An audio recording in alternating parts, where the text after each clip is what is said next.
Arc Cooling Game bagian awal masih berlanjut. Di chapter kemarin kita udah dikenalin dua peserta dengan poin tertinggi. Mereka adalah Kashimo Hajime dan Higuruma Hiromi.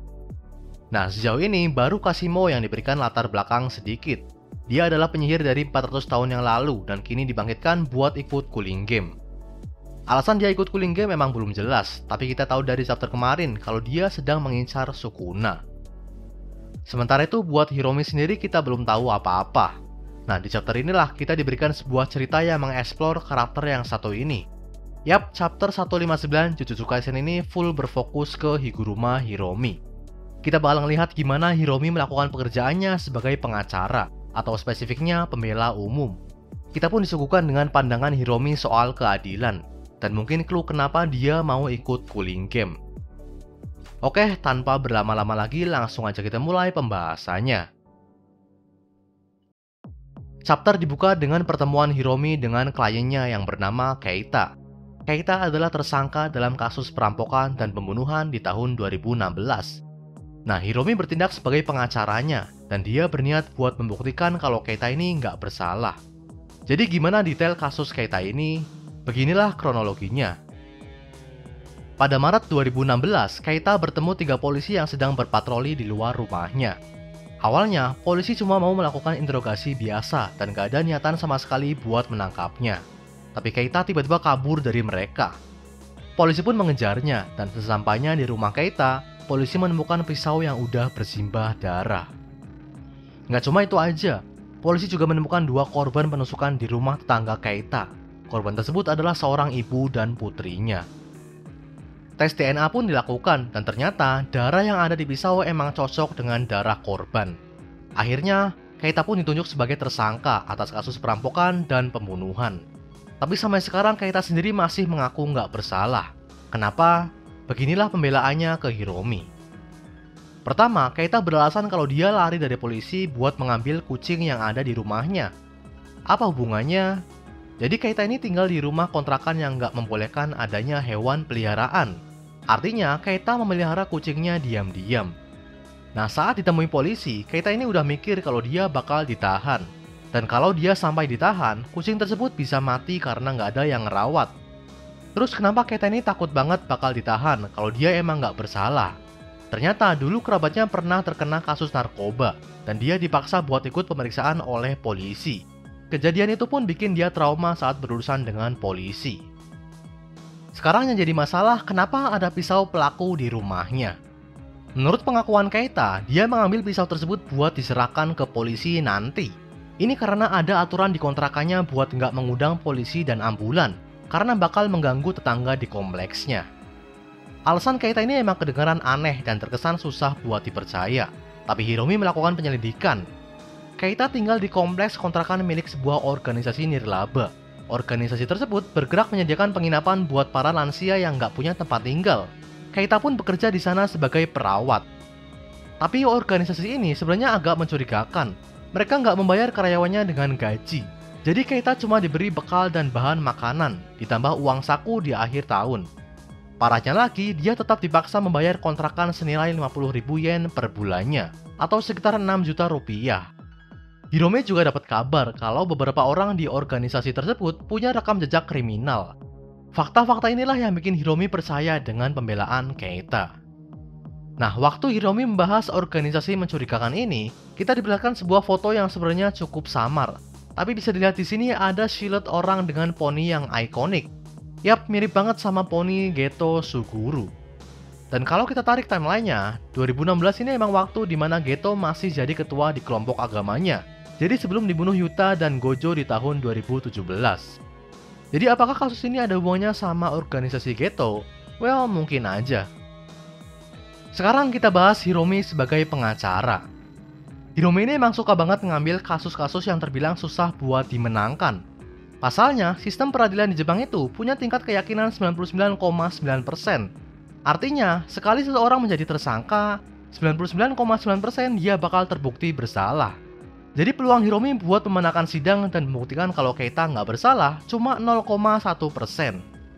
Nah, sifat Hiromi ini pun sering banget diprotes oleh asistennya. Selain karena peluang menang yang kecil, upah yang didapat sebagai pembela umum juga nggak seberapa. Apalagi kasus yang dihadapi kali ini adalah kasus pembunuhan. Kebanyakan orang nggak mau melihat tersangka kasus pembunuhan dinyatakan nggak bersalah. Tapi Hiromi selalu memegang teguh prinsipnya. Dia selalu bersedia membela tersangka. Kalau menurut investigasi emang nggak bersalah.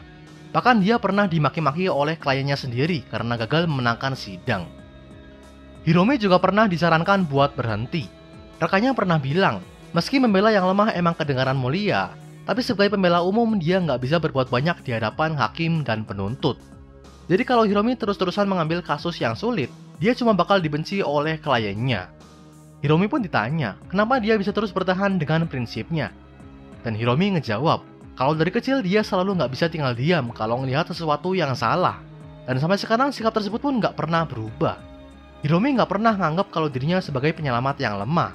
Dia cuma nggak mau tutup mata kalau ada orang yang minta tolong setelah diperlakukan nggak adil.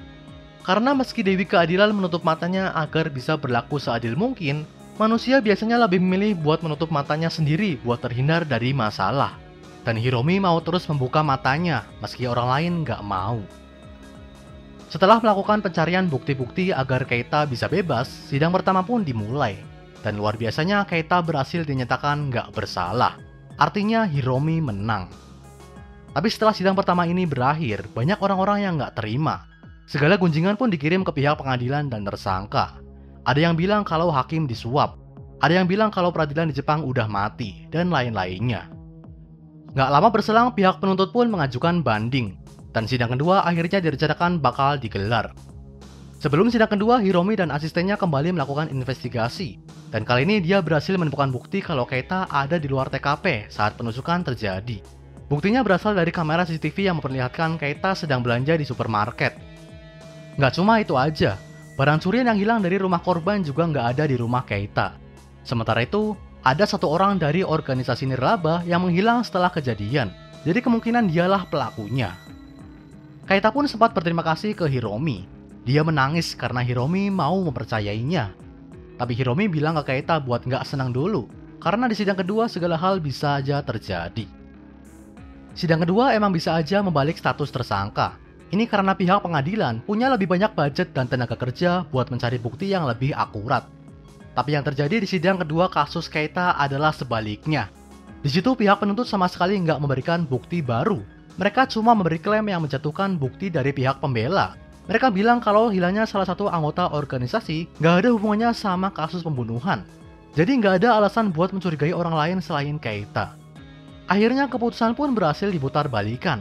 Di sidang kedua, Keita dinyatakan bersalah dan dihukum penjara seumur hidup. Disitulah Hiromi sadar kalau sidang kedua tersebut dari awal diadakan buat mendakwa Keita. Jadi mau sebanyak apapun bukti yang dipersiapkan, dari awal hasil akhirnya nggak akan berubah. Keita pun langsung menatap Hiromi, dan di situ Hiromi ngelihat tatapan yang sama kayak kliennya dulu. Tatapan marah dan kecewa karena kasusnya gagal dimenangkan. Disitulah Hiromi seakan udah kehilangan kesabarannya. Dia pun berdiri dan memukuli meja dengan palunya berkali-kali. Nah, saat Hiromi menyuruh peserta buat kembali ke kursi masing-masing dan mengulang sidang, muncul sosok misterius yang layaknya stand di belakangnya. Sosok tersebut berwarna hitam, berwajah putih, dan punya dua timbangan di kedua sisinya. Yap, inilah penampakan awal kekuatan Higuruma Hiromi, salah satu peserta Cooling Game. Itu dia chapter 159 Jujutsu Kaisen. Di chapter ini kita benar-benar disuguhkan cerita yang berbeda dari Jujutsu Kaisen yang biasa. Kita bisa ngerasain kentalnya komentar sosial di chapter ini, terutama soal sistem peradilan di Jepang. Bahkan di sana ada istilah yang bilang tersangka bakal terus dicap bersalah sampai ada bukti kuat kalau dia nggak bersalah. Jadi buat kalian yang anggap kalau chapter ini jelek atau nggak penting, jangan salah dulu. Chapter ini emang nggak ada adegan gelutnya, tapi penyuguhan komentar sosial di chapter ini benar-benar penting buat mengeksplor karakter Hiromi. Hasilnya pengkarakteran Hiromi ini pun jadi kuat dan bisa membekas ke pembaca. Nah, soal teknik Hiromi sendiri, kemungkinan ada hubungannya sama timbangan keadilan. Mungkin mirip kayak Damnatio dari Black Clover. Jadi Hiromi ini bisa menghukum orang-orang sesuai dengan tindak kriminalnya. Dan ini bisa ngejelasin kenapa Hiromi bisa dapat 102 poin. 2 poin diantaranya mungkin dia dapat dari ngebunuh non-penyihir yang juga merupakan kriminal. Well, seperti biasa itu semua cuma teori belaka. Jadi kita nantikan aja segala penjelasannya di arc Cooling Game ke depan. Oke, segini aja video dari Reko Manga kali ini. Like dan share kalau kalian suka, komentar kalau kalian punya pendapat, kritik, atau saran. Subscribe kalau kalian tertarik dengan konten channel ini. Akhir kata, selamat membaca, sampai jumpa.